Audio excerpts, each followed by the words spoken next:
Hey everyone, welcome to Live by Design, a place where I hope you'll find content that is informative, inspiring, and insightful. I'm your host, Muadi. I'm a life strategist, a motivational speaker, and a certified hot yoga instructor. And today is Monday, October 19th, 2015. Now, this is a special edition of Live by Design. It's not my regular show because today is the first day of my 30-day yoga challenge. I'm doing it at my home studio here in DC, Bikram Yoga Riverdale Park / Ivy City. The studio has launched a 30-day challenge.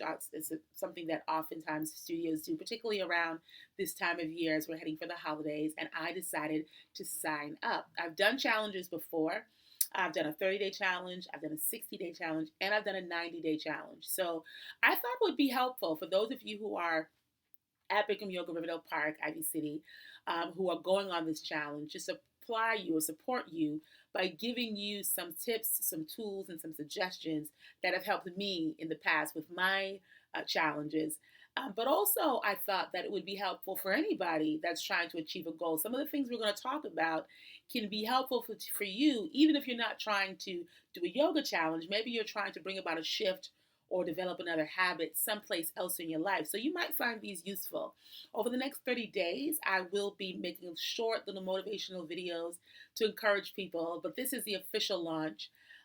So here we are. I wanted to give you two really big, I think, key tips for how to maximize your chances of having a successful challenge.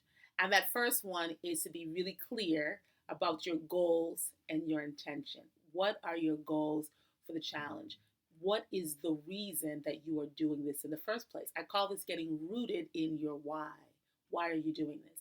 Oftentimes, when we start something new, whether it's a yoga challenge or trying to lose weight or go back to school, whatever that goal is, we're really excited in the first phase of it, the first 15 minutes of the workout, the first couple of weeks of that new habit we're trying to develop, maybe the first couple of days.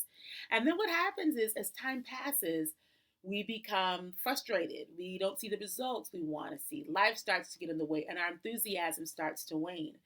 And if we're not careful, we can get sidetracked and never get back on track. And I know for myself, what often helps me is to be really clear about my why. Whenever I'm embarking on something new, I always write down as a goal, what is it that I hope to accomplish? Who do I want to be on the other side of this challenge? Why am I doing what I'm doing? In this case, for me, there are two reasons that I'm doing this challenge. One is to improve my practice. That's always first and foremost. Whenever I do a challenge, there's something in there that I'm trying to work on. For me, I'm going to be giving some particular attention to my posture, standing head to knee, because I want to see if I can make some improvement in that space.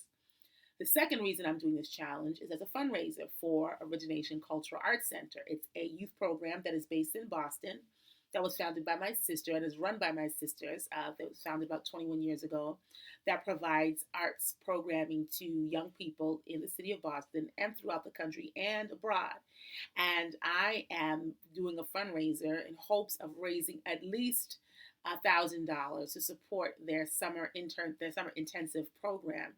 You'll hear more about that later. There's going to be a link to the program below in this video, but those are my whys. I want to improve my practice and I want to support this program. So I know 5 days from now, 10 days from now, when maybe I can't get to the studio or I'm feeling really taxed or whatever, I'm going to remember why I'm doing this, particularly the connection with the young people, and I'm going to keep going. So what is your why? What are you doing this challenge for? I encourage you to write it down, put it on your refrigerator. You can put it in the car.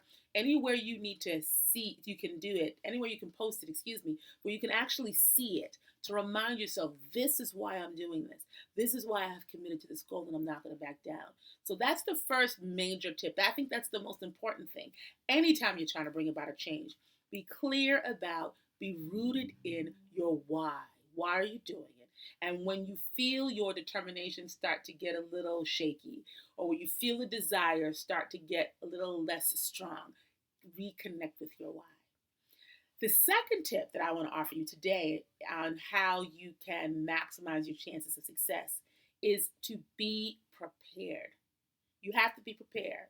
No matter what it is that you're doing, no matter what goal you're setting, preparation is going to be the key. Preparation and planning are going to be the keys to your success.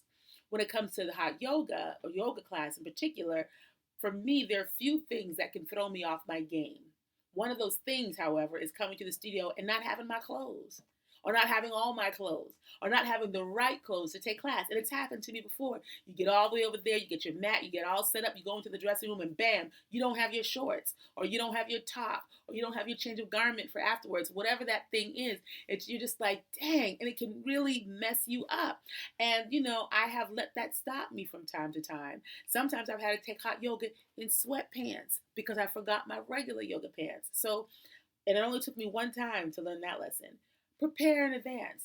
What I try to do is when I know that I'm on a challenge, that means I'm practicing 7 days a week. So what I do is I grab my 7 outfits and I put them in these little trash liner bags. You can use a trash liner bag, you can use a Ziploc bag, but this is a complete yoga outfit, a washcloth, and a change of undergarments for after the washcloth, after the class.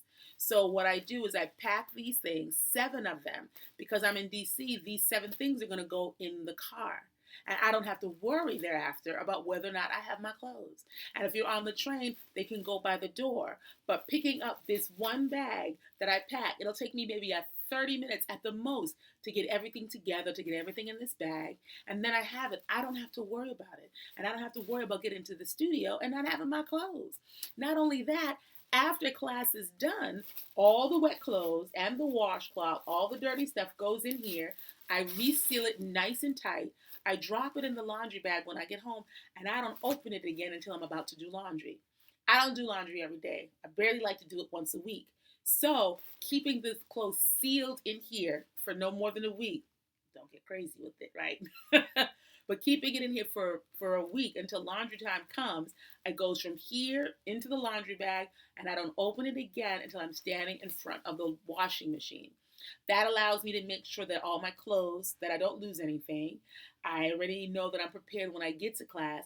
It also allows me, keeping it in that zipped up bag, keeps the smell of the sweat and all that other stuff from taking over the car, or if you're on the train and people are like, what is that? Because you got the wet clothes seeping outside, keeps your bag from getting all nasty and musty. And I mean, let's keep it real. This might be too much information, but if you're taking hot yoga, you know what happens with those clothes. And you know what happens with that bag if you don't take those clothes out of the bag immediately.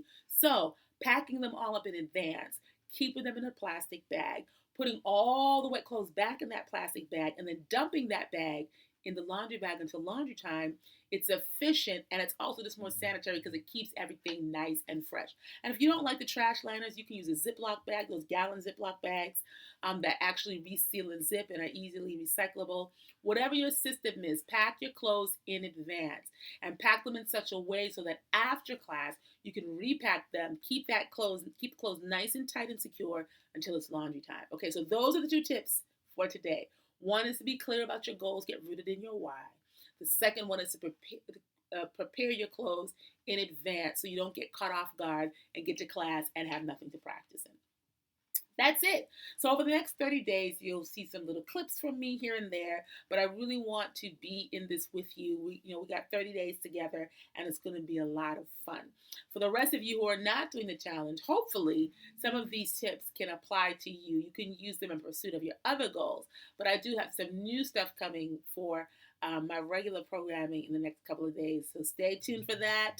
I will see you all soon. You all have a fabulous, fabulous day. Of course, if you need to talk to me or you'd like to talk to me, you can hit me up on Facebook, on Twitter, on LinkedIn, on my email.